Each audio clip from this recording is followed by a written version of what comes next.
Welcome to the Athlete Insights Podcast, hosted by Yash Day, a podcast focused on letting athletes tell their journeys in their sport. This podcast is presented by Boxed Water. Boxed Water is better.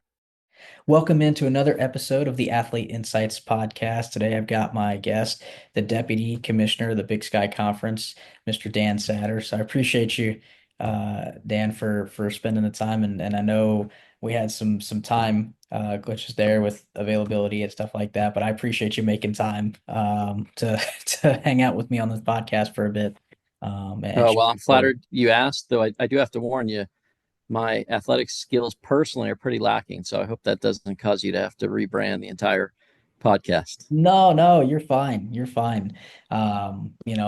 It's great. I like to have a variety of individuals across the sport spectrum on here as well. So it's great. And I just want to get your perspective and get your story and be able to share your story as to where you're at. And so can you talk about, speaking of that, I always start at the beginning. Can you talk about when your love for sport initially started? Did you play sports as a kid? Kind of what was your experience with sport as a kid?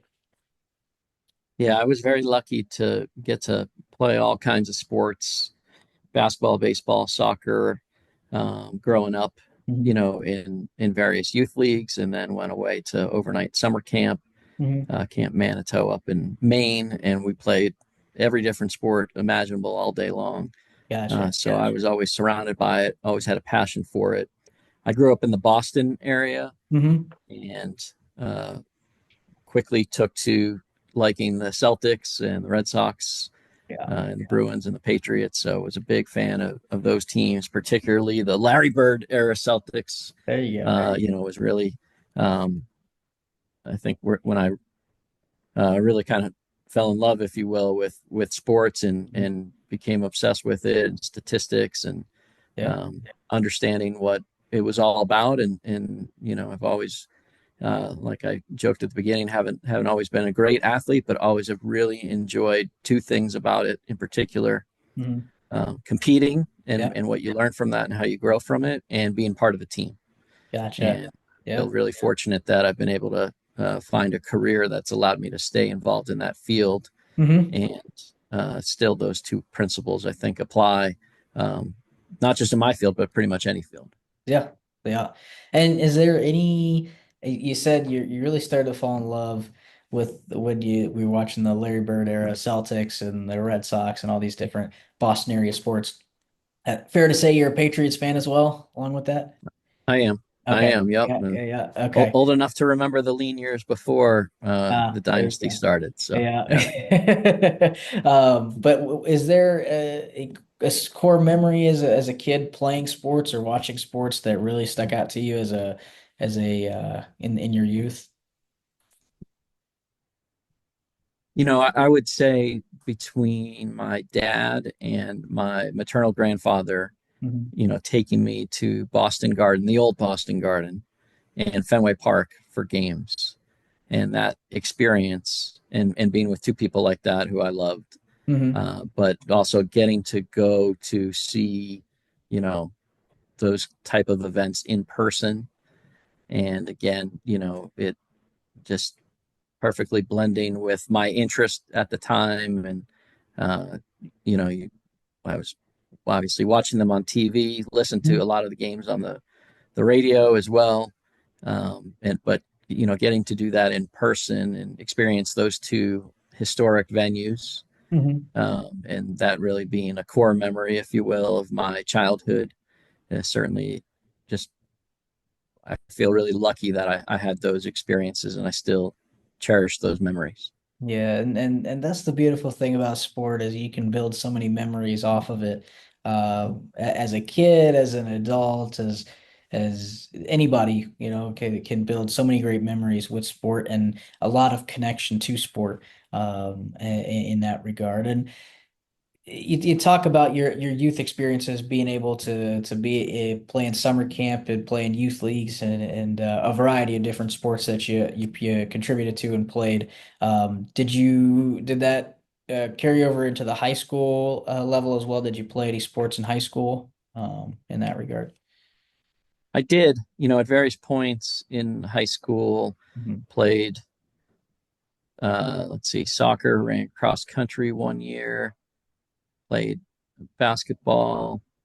Uh, Ninth grade, played baseball. In 11th and 12th grade, played volleyball, which was a spring sport Hmm. there in Massachusetts, indoor volleyball. So Nice. got a got a good mix of a lot of everything. Hmm. Still trying to max out my athletic career there, but certainly being a college athlete, at least not one, or wasn't going to be one, at the Division I level. But I gotcha.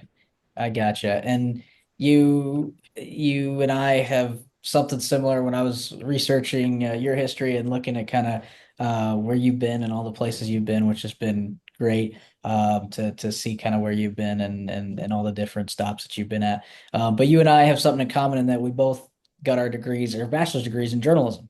I as well. So, can you talk about your time moving from the high school level into the collegiate side? Can you talk about your time at North Carolina as an undergrad in journalism school and kind of um, how that came to be in your experience at UNC?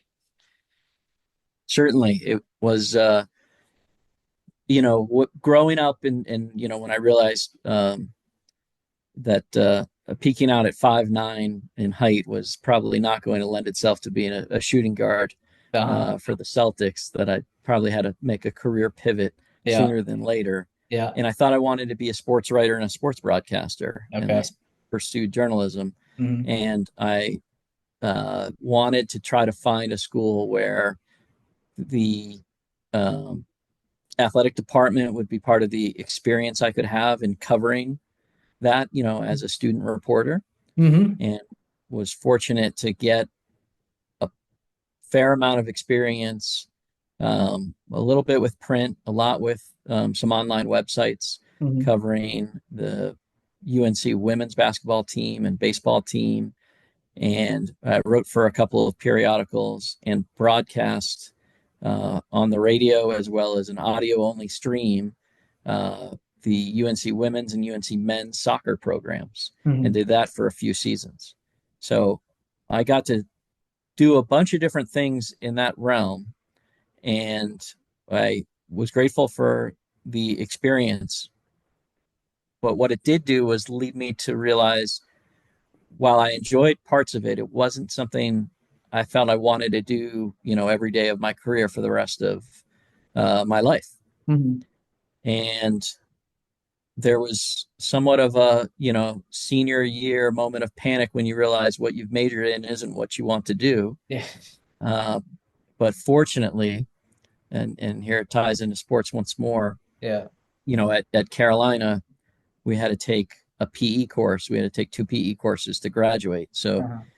senior year, I signed up for intermediate golf, going to Oh, the driving range a couple times a week.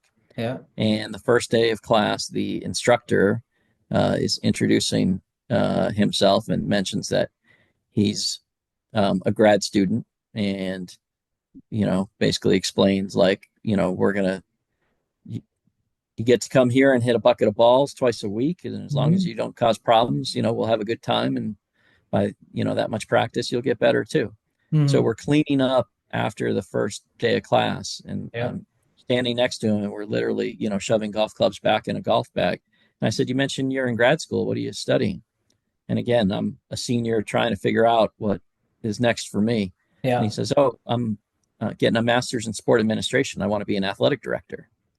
Oh, And, this is now 23 years ago, and there were far fewer sport administration, sport management, whatever moniker you want to use, yeah. programs in the country than there are now. It really has exploded as an academic discipline in the last Yeah. 2 decades. Hmm. I didn't know Carolina offered a program like that, but I, went home and quickly went online and scrambled to apply and signed up for the GRE, and uh, ended up taking some more courses that I needed as prereqs, Yeah. um, and was fortunate enough to get in. And it uh, was such a wonderful experience because it's a 2-year program. Hmm. For starters, for me, it was a legitimate reason to get to stay in Chapel Hill for at least 2 more years. Yeah, there you Um, go. but even more so, this program prepared you not just in the classroom, but your second year in it was a full year, full time internship in the athletic department. So Mm, you really got hands on experience, some, legitimate um, yeah. in field work, right, under Hmm. your belt as Yeah. part of this program. Okay. And, that obviously helped spring me into the career I'm in today. Yeah, yeah. And it's been wonderful kind of reading about your experiences and kind of where you've been from Pittsburgh to BU to Akron and now with the Big Sky. Um can you talk about from all those experiences and you don't have to touch on all of them, but what are some lessons and what are some things that you've learned that have helped you grow from those experiences?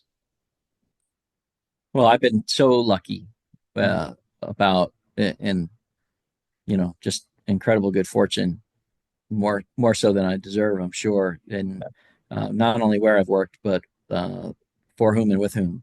mhm. So to kind of draw a through line, Yeah. through those, my first boss at Carolina, Hmm. Gary Soba, was the general manager for UNC's multimedia rights partner, Learfield, there. Oh, And yeah. that's where I did my graduate assistantship. Okay. And, first off, working for him, I just learned a ton about sales and revenue generation Hmm. and, you know, how to be organized and structure things to make sure we were on top of all the inventory we needed to do and how to come up with ideas. Um, he's brilliant in all those ways, but Hmm. he also was someone who was very explicit about championing me and helping me figure out what I wanted, from sitting me down and saying, okay, well, what is your geographic radius? How far are you willing to move to get a job in college athletics? Hmm. And, what field, what positions in particular do you want? And what Hmm. level of does it have to be Division 1, right? Like just Yeah. really pushing me to be thoughtful in that regard, Yeah. so that I didn't just react anytime a job was posted somewhere, but had already kind of thought through what would be of interest to me and what would make sense, instead of uh, being a dog chasing its tail. Yeah. And he was certainly a reference. And um, to fast forward a number of years, he called me out of the blue, to say, hey, one of my best friends just became the athletic director at the University of Akron, Mm. and he's looking for a senior associate AD for external relations. Oh, I think this is something you should look at. What do you think? And I don't know that I would have thought about that. Um, Perhaps wouldn't have even heard about it otherwise. yeah. But, taking his reference, I looked into it and went through the process and applied and got the job. And that best friend of his is Tom Wistersill, Mm. who I worked for when he was the AD for 5 years at Akron, Yeah. and then 4 years later, when he's a finalist to be the Big Sky commissioner, called me and said, what do you think about moving to Utah and working for a conference office? Hmm. And my answer to Tom was, I've never thought about that before, but if you think it's something I should consider, I'll start thinking about it tonight. And I feel so fortunate that 6 years ago, uh, I did that move, and Yeah. what I've gained from it, and being able to pivot within college athletics and see life from a conference office, Yeah. has been a lot of fun and, a great way to learn. And obviously, I knew, or I should say, I didn't know how I feel about the position because I'd never worked outside of an athletic department, Hmm. and I didn't know, what it'd be like to live in this part of the country Yeah. because I'd never lived west of Akron, Ohio. Yeah.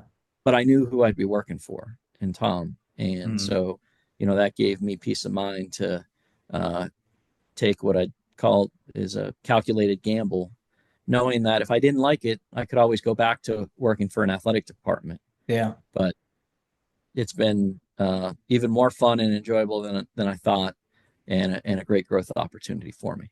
And Mr. Wistersel's a great guy. I've talked to him over my period of time when I was at Northern Colorado, over there in Colorado. So it's he's a great guy, great person to talk to, and I've learned a lot from him during my time working the volleyball, Big Sky volleyball tournaments and connecting, and then even soccer. I believe it was there. So just connecting with the Big Sky conference staff and Mr. Wistersel's been great. So great guy and great mentor as well for you. So that's been great to see in that process. And then can you talk about for those you talk about how you'd never worked outside of college athletics. Now you're working at a conference office. Can you talk about kind of how what your day to day is like at a conference office versus what it was like at the with a college athletic department? Can you kind of break down some of the differences there? That was something Tom and I spent a lot of time talking about, before I took the job. And I called a few people I know who have both worked on a campus and in a conference office to Mhm. really understand that. And that the environment is definitely an adjustment. Yeah, You go from the vibrancy and just the perpetual motion of a college campus. And, depending where you are or how your athletic department building is structured, right, you yeah, could see hundreds, if not thousands of people a day. yeah, And, obviously could walk around campus and see, even 10,000 people, right, yeah. in a given day Students if and you staff and if yeah. you so chose to, now I drive, to an office building off the side of the highway, and we're really lucky to have an office that we moved into in my third week on the job. Mhm. So it's a brand new building and set up perfectly for what we need. Yeah. But it's a lot different than going to a college campus. And so I go into our suite here in the Big Sky, and I see the same 10 people in person. 90% of the days I'm going to work, Yeah. and that those are the only people I'm going to see face to face, Yeah. right? Because it's just such a different environment, right? Mhm. And so you learn, quickly that um, you got to find other more creative ways necessarily to remain in touch with the athletes and with coaches, and to understand what they're going through, because you won't be seeing them and having those bumps throughout the course of a day like you do when you're working in an athletic department. Mhm. But that said, you also don't have in a conference office the day-to-day fires that you always have in an athletic department. And Yeah. even when you have the best people in your athletic department, when you've got 300, 500, 1,000 student athletes, There's 80, bound. 100, 200 employees, right? Just by sheer numbers, things are going to happen. And Mhm. so a lot less along those type of lines happens Yeah. given our staff size. Yeah. It doesn't mean we're without work or without challenges, but it certainly lends itself to, um, really trying to focus on what we can do to help serve our members, and reminding ourselves that, at our essence, Mhm. a conference office is a service organization. Yeah. And they're there to serve the student athletes and the staff at all their member institutions. So it's great to see that. And I like I said, I'm very biased in this regard, but I love my time with like at Northern Colorado and interacting with Big Sky Conference and officials and um love everything that the Big Sky stands for. Really, very love Mr. Wistersill and what he's done with the Big Sky as well. But out of your time there, there's definitely, I'll say pick one. I know it'll probably be hard, but what's one of, the best memories you've had so far working with the Big Sky, if I may ask? I know there's probably a ton of them, but if you could pick one, is there one that stands out above all the rest?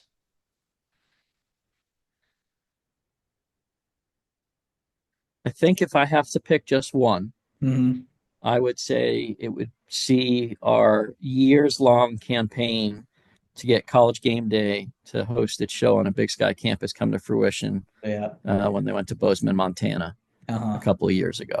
Yeah. I remember that too. I was yeah.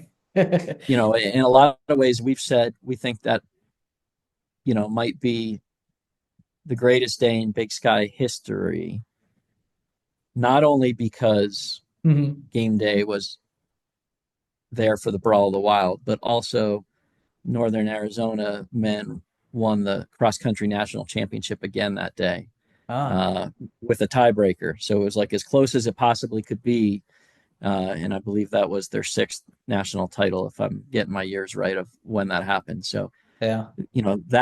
that day will always kind of resonate with me of, one of our jobs again is how can we promote the league? How can we do something innovative and unique Yeah. and bring positive attention and Hmm. use kind of the collective power and resources we have in a conference office Yeah. to support all our members and build our brand. Hmm. And certainly there's no bigger validation for that in college football Big game than day. having Reese Davis and Lee Corso and Kirk Herbstreit and the whole crew Yeah. on one of your campuses broadcasting live.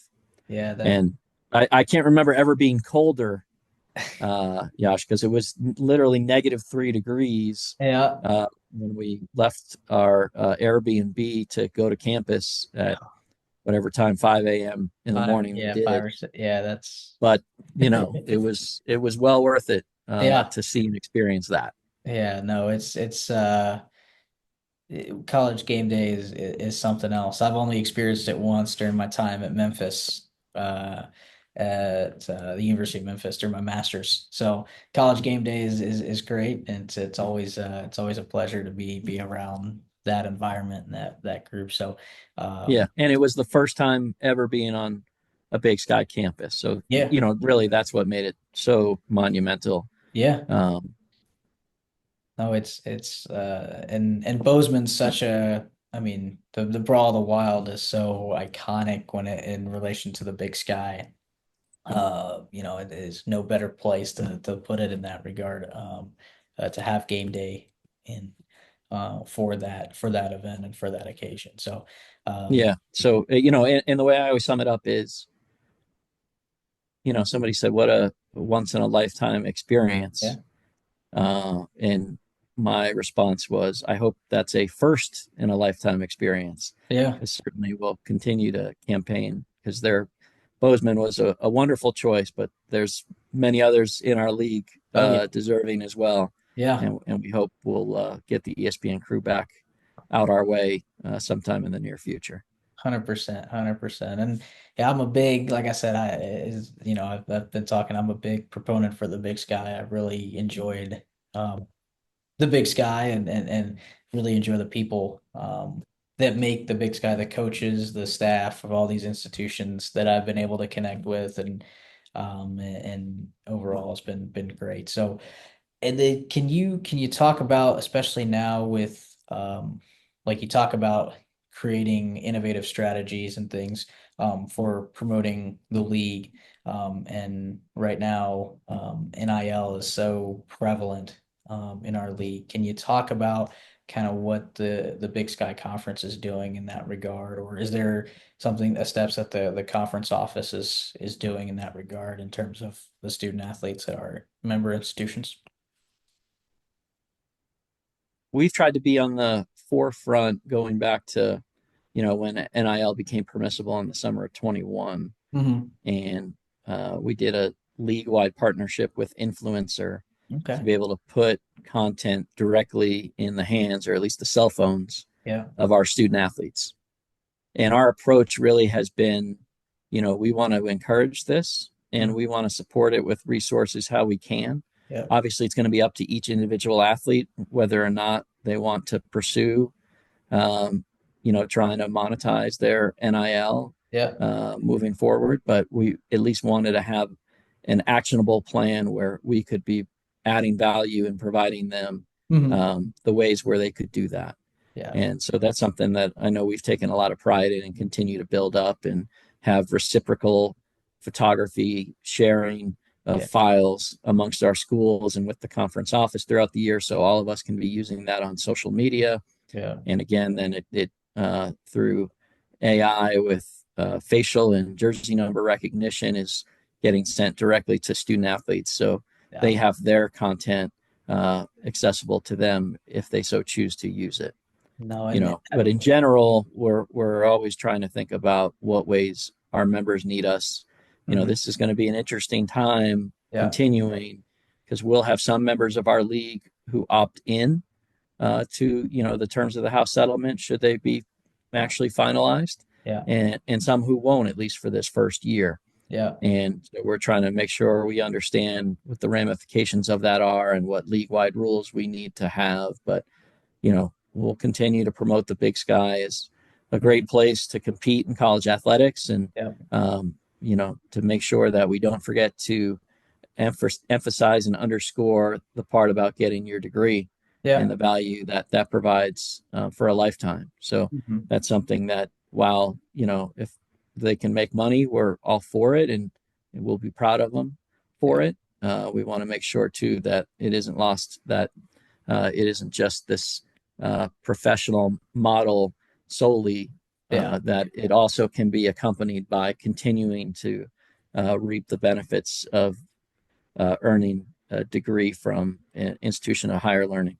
Yeah, yeah, no, and it's interesting. The only reason I asked that is because that's been, the from others that I've interviewed and from research that I've read is obviously NIL is growing, and that's my research interest in my PhD moving forward and after that. So it's like, would be interesting to see kind of what, and it's great the partnership. I know when I was at Northern Colorado and helped out in their athletic department, we used influencer a lot with stuff and photo sharing, like you said. So it's great to see how the Big Sky is, like you said, at the forefront at the begin at the front of the um, NIL era, yes, you could call it. So it's great to see that. And before we wrap up here, Dan, always give, like I said to you off here, I always give my guests a chance to provide some advice. I started this podcast as a way, I coached football, high school football when I was in Colorado. I do it here